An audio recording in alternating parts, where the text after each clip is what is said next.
Hola, buenas tardes. Aquí sigo con la psiconarrativa ecológica, intentando aclarar algunos conceptos e introducir nuevos matices sobre el modelo ecológico del desarrollo humano, para entender la combinación de la psiconarrativa con la ecología y darle así un mayor sentido. Para ello, voy a centrarme hoy en el modelo ecológico del desarrollo humano y poder así aclarar algunos conceptos que se relacionan y que se vinculan con la psiconarrativa.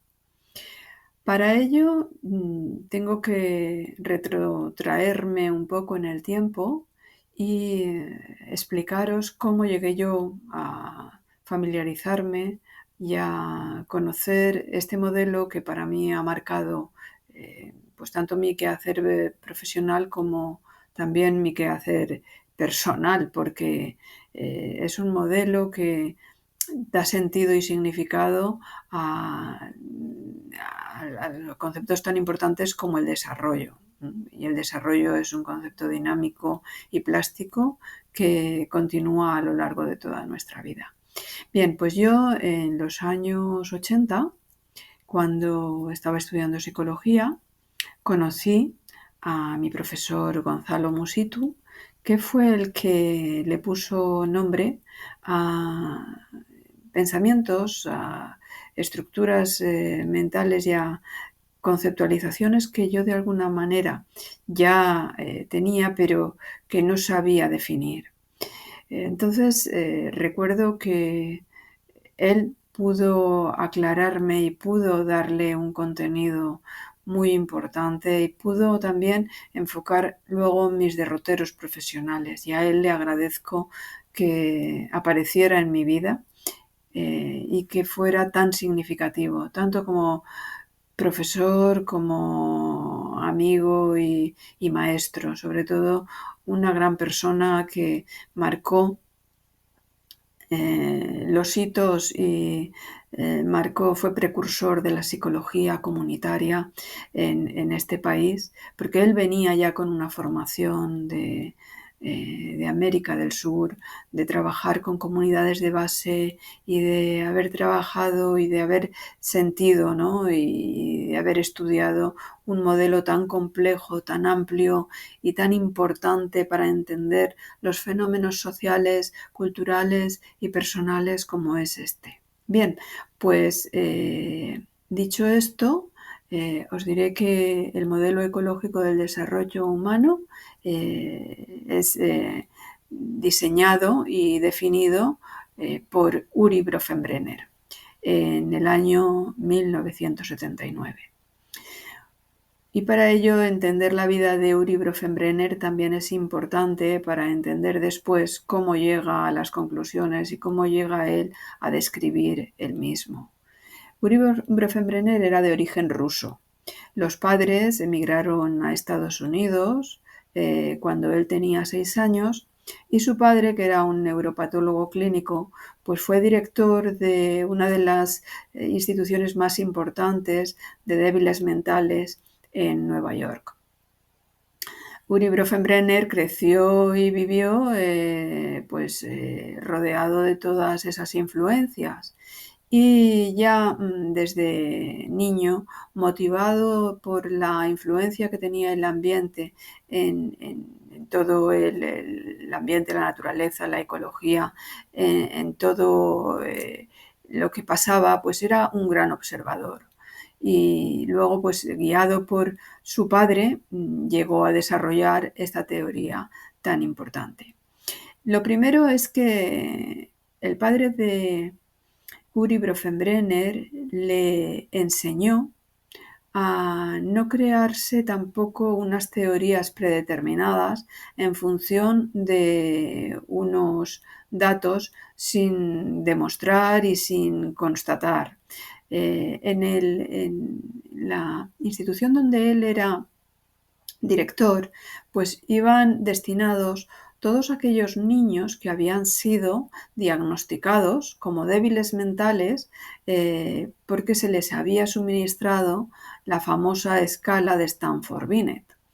estos niños que daban unos coeficientes intelectuales por debajo de lo normal, cuando llegaban a esta institución, que estaba además en un ambiente rural, pues el padre de Bronfenbrenner, junto con sus colegas, decidió cambiar algunas formas de funcionamiento, y en lugar de tener a los niños encerraditos allí en la institución y en las habitaciones y en aquel recinto tan grande que no era nada estimulador, pues decidió que en ese ambiente rural donde las familias se desarrollaban en base a sus negocios artesanales, les pidió el favor de si esos niños podían vivir con ellos durante un tiempo y ellos podían enseñarles esas profesiones ocupacionales. Entonces esos niños que venían de ambientes muy deprimidos, tanto a nivel afectivo como a nivel cognitivo, empezaron a contactar y a vincularse con esas familias donde vivían. Y de pronto se dieron cuenta de que habían cambios actitudinales, cambios comportamentales y cambios cognitivos. Esos niños, cuando se les volvieron a suministrar, pasados unos meses, esas pruebas de inteligencia, habían dado un giro tremendo y los coeficientes intelectuales se habían disparado. Ya no eran por debajo de la media, sino que algunos de ellos habían empezado a, pues a dar unos resultados muy positivos. Y bueno, ¿a qué conclusiones les llevaron todo esto? Pues que los ambientes afectivos, motivadores y potenciadores de todos aquellos aspectos de resiliencia que todo ser humano tenemos y forma parte de nuestras estructuras, es suficiente para modificar unas cogniciones, un estado cognitivo de la persona. Entonces, Uri Bronfenbrenner, pues influido también por las teorías evolucionistas de Darwin y Lamarck, desarrolló toda la teoría ambiental, todo el modelo teórico de su teoría de los ambientes. Retomó la formulación de Kurt Lewin cuando decía que el comportamiento y la conducta era una función interactiva que la persona con el ambiente desarrollamos, y se dedicó a desarrollar el término del ambiente. Pero antes de ello, pues se detuvo en desarrollar todos los conceptos que su marco teórico también contenía, como era el concepto del desarrollo. Muchos críticos frente al modelo ecológico dicen que Bronfenbrenner no tenía en cuenta los aspectos cognitivos ni biológicos, y no es cierto. Bronfenbrenner tenía en cuenta todo el desarrollo ontogenético en base a los aspectos personales. Lo que pasa es que no desarrolló esa parte en sus teorías porque no era su campo de estudio, pero por supuesto que lo tenía en cuenta, tanto el componente de la herencia como el componente de las aptitudes propias y únicas, cuando decía que el desarrollo ontogenético es algo individual, personal, que toda persona, él situaba a la persona en el centro de ese universo concéntrico, donde las estructuras cada una cabía dentro de la siguiente, como si fuera la muñeca rusa. Pues bien, antes de ello desarrolló el concepto del desarrollo, donde decía que el desarrollo es el modo donde la persona, desde que nace, tiene de percibir su ambiente y relacionarse con él. En esa percepción del ambiente se incluye todo el complejo mundo de los afectos, de las aptitudes, de las aptitudes, del pensamiento, del lenguaje, del simbolismo. Es la base de la autoestima y de la identidad.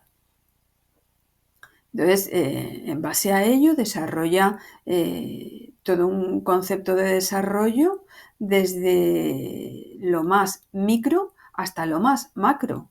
Es decir, las estructuras ambientales él las define como lo microsistémico, lo mesosistémico, lo exosistémico y lo macrosistémico. Lo micro es lo más pequeñito, los entornos más cercanos a la persona, desde la familia, pasando por la escuela, pasando por los amigos, todos los pequeños entornos que nos acogen y que nos envuelven. El mesosistema sería la relación entre dos microsistemas, es decir, la relación que existe entre la familia y la escuela también influyen en el desarrollo del infante, ¿no? De la persona en desarrollo. El exosistema, que son todas las influencias externas, que aunque no contengan al individuo, le están afectando. Por ejemplo, los amigos de los padres, pues no contienen al niño, pero sí que le afectan en su desarrollo. Y lo macrosistémico, todo el complejo mundo de las estructuras sociales en las cuales nos incluimos, desde la política, la religión, la cultura, la economía, la justicia, el barrio, el pueblo, la ciudad, el país, el continente y el mundo entero. Y en los últimos años también introdujo las variables del cronosistema, que es entender el desarrollo a lo largo, longitudinalmente, desde que nacemos hasta que morimos.